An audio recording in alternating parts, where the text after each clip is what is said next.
Bismillah.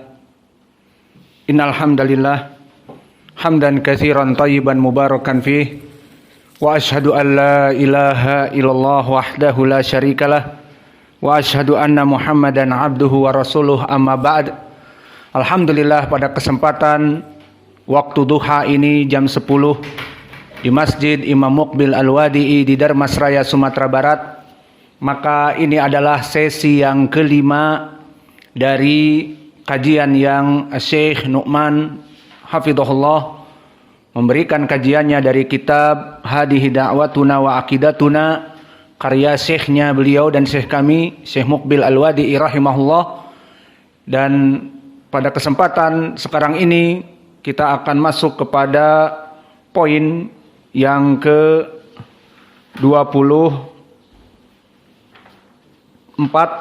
dan insya Allah kita menyelesaikan kitab ini sekarang, dan kalau ada waktu akan diadakan soal jawab. Maka dipersilahkan falyatafadhal ila al-fadilah Syekh Nu'man Al-Watar hafidhahullah.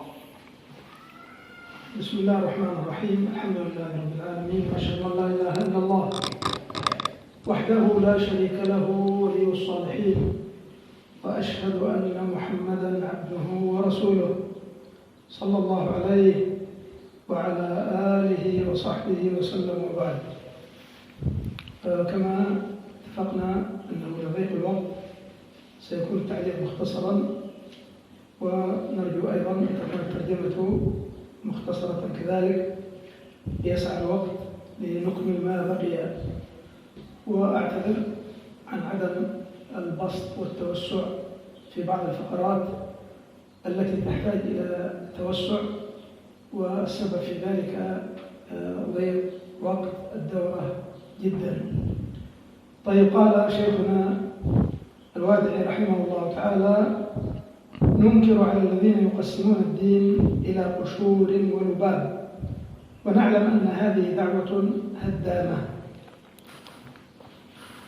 تقسيم الدين إلى قشر ولب، ولك أن تتصور حبة الموز عند أن يكون لها قشر ولب، ولك أن تتصور حبة الرمان عندها قشر ولب. القشر يرمى به ولا ينتفع به، وإنما ننتفع باللب. وهكذا أناس جعلوا الدين هكذا، قشور ليس لها حاجة ولا أهمية، ولب وهو الذي له الأهمية. وإن كان بعضهم ربما جعل الأصول قشورا، ربما يعد بعضهم التوحيد من القشور، والسنة كلها من القشور، والولاء والبراء من القشور ونحو ذلك. طيب، إذا ما هو اللب الذي بقي؟ ما هو اللب الذي أبقوه؟ وعلى كل حال، لو أحسننا الظن وقلنا إن البعض يريد بالقشور واللباب الواجبات والمستحبات، فهذا أيضا تقسيم باطل. كون المستحبات لا يحتاج إليها أو أنه يمكن الاستغناء عنها، لا، لأن الكل من عند الله، والله تعالى يقول: ما أتاكم الرسول فخذوه وما نهاكم عنه فانتهوا. ثم قد جاء في الحديث أن السنن والمستحبات تكمل بها الفرائض يوم القيامة، فيؤتى بالعبد الذي له إخلال بالفرائض فيقول الله عز وجل: انظروا هل لعبدي من تطوع؟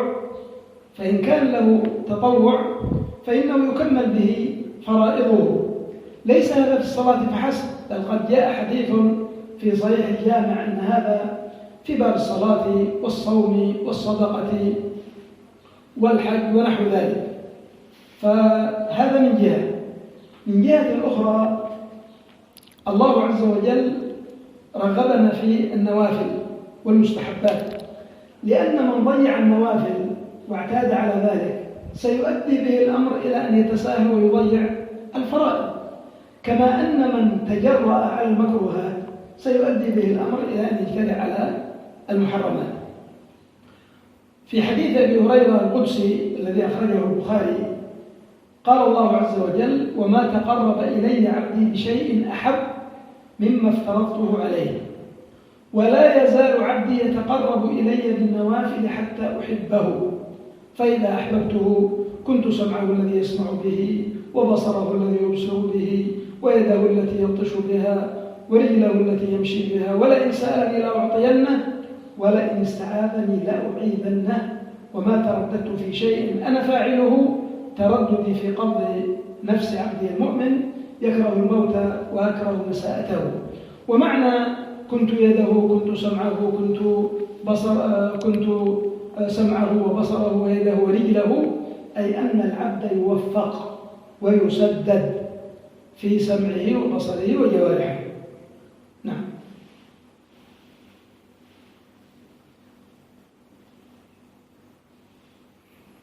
Maka Syekh memulai pelajaran ini dengan seperti biasa muqaddimah dengan hamd kepada Allah dan bersyahadat dan juga berselawat kepada Nabi Muhammad sallallahu alaihi wasallam tasliman katsiran, kemudian ditutup dengan amma ba'du sebelum masuk kepada perkara yang diinginkan.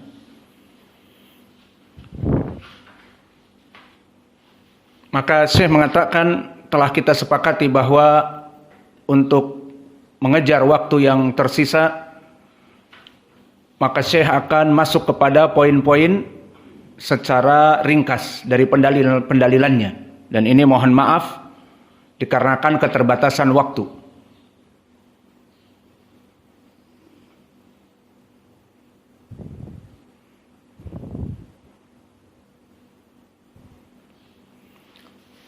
Maka di sini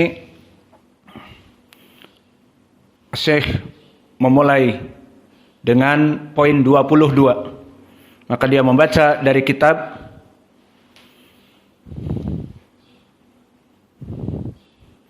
Nungkiru ala ladina yaksimuna alladina ad-dina ila kusur walubab. Maknanya langsung kita baca saja. Diartikan kami mengingkari bagi mereka orang-orang yang membagi agama ini kepada kulit dan kepada isi. Dan kita mengetahui bahwa ini adalah dakwah yang menghancurkan. Ini teks dari Syekh kami Muqbil. Wal anqala Asy-Syarih bahwa pembagian agama kepada al-qusur dan kepada al-lub, atau kita istilahkan tadi kepada kacang dan kepada inti dari buah, maka untuk lebih memudahkan seperti kamu mengambil pisang, mauz, maka dibuka pisang itu untuk dimakan. Nah, kulitnya yang kamu buka itulah yang diinginkan agama ini sebagai kulit. Dan kamu memakannya dari buahnya, itulah dari lubab, inti dari yang dibutuhkan. Dan begitupun seperti dimisalkan oleh Syekh habat ruman, maknanya delima. Maka kamu ingin memakan delima, kamu harus membukanya. Di saat membuka kulit dari delima itu, itulah al-qusur. Dan yang isinya itulah lub.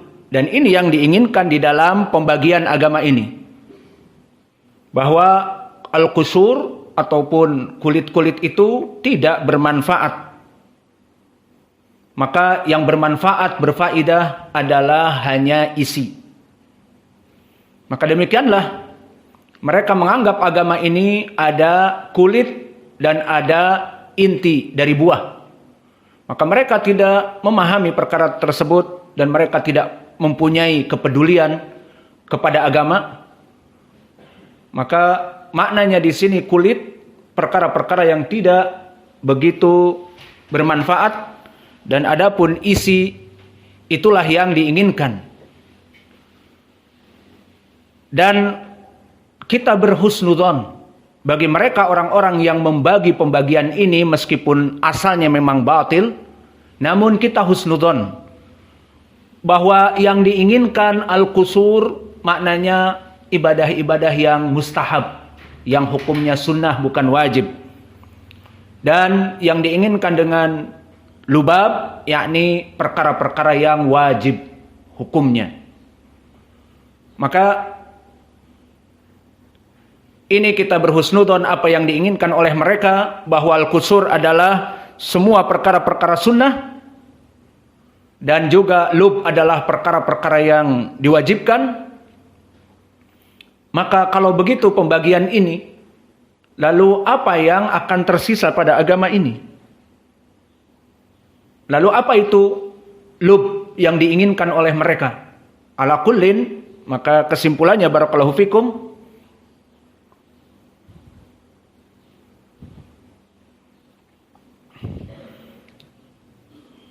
jika kita tadi mengatakan adalah kewajiban itu adalah lub dan al-qusur yakni mustahabat, maka ini pun sama, pembagian yang batil, yang tidak benar. Maka mereka menginginkan bahwa arkanul Islam seperti salat, puasa, zakah, naik haji dan umrah dan seterusnya, maka ini adalah perkara yang wajib. Maka ini adalah perkara yang batil dari berbagai segi. Di antaranya dari segi, di sana ada hadis yang disebutkan di dalam hadis itu bahwa perkara-perkara yang sunnah itu akan melengkapi untuk perkara-perkara wajib yang dia tinggalkan. Karena telah datang hadis, barang siapa yang tertinggal dari kewajiban-kewajiban, maka bisa ditutupi dengan sunnah-sunnah yang terpenuhi. Maka bagi mereka orang yang membagi perkara-perkara ini, dari perkara yang kusur dari sunnah-sunnah ditinggalkan, dan perkara yang paling penting adalah usul baru kita perhatikan, maka orang-orang seperti ini akan menyebabkan permasalahan. Dan telah datang hadis yang tadi kami sebutkan, hadis qudsi, barang siapa yang telah melaksanakan salat maka akan dilihat amalannya. Kemudian disebutkan di dalam hadis, barang siapa yang salatnya tidak sempurna dari kewajiban, masih ada bolong-bolong dari salat yang wajib yang tidak dipenuhi, maka lihat kepada sunnah-sunnah dari salatnya. Dan diharapkan dari sunnah-sunnah dari salatnya ini menambal dan mengisi kekosongan dari kewajiban-kewajiban. Maka di sini menjadi pendalilan bahwa jika dibagi agama menjadi kusur dan lub, makna lub adalah al-wajibat, wal kusur adalah mustahabat, maka di sini anggapan yang sangat salah. Karena justru sunnah-sunnah tersebut akan memenuhi kekosongan-kekosongan dari kewajiban yang ada. Dan hadis ini diriwayatkan oleh Imam Al-Bukhari dan juga dari Abi Hurairah, disebutkan tentang hadis Al-Wali, bahwa disebutkan bagaimana di dalam hadis qudsi seseorang yang mana dia itu melaksanakan kewajiban-kewajiban mendekatkan diri kepadaku, dan bahkan dia itu melaksanakan sunnah-sunnah untuk mendekatkan diri kepadaku. Maka di dalam hadis ini menjadi pendalilan tentang bantahan kepada pembagian al-qusur, kusur dan juga al-lub. Yang mana di hadis ini disebutkan bahwa seorang hamba yang mendekati kepadaku bahkan dengan sunnah-sunnah, maka aku akan menjadi pendengarannya untuk mendengar dan penglihatannya untuk melihat. Maka aku bagaikan kakinya di saat dia berjalan. Maka di sini menjadi pendalilan, justru perkara-perkara sunnah itu harus dipenuhi agar Allah mencintai orang ini. Dan maknanya kata Syekh bahwa aku menjadi pendengarannya untuk mendengar, wa ana absaruhu lil yubsir, untuk mendengar dan melihat dan seterusnya. Maka ini maknanya hadal abdu muwaffaq, di mana diberikan taufik oleh Allah dari mengamalkan kewajiban dan sunnah-sunnah, maka Allah bagaikan pendengarannya dan penglihatannya.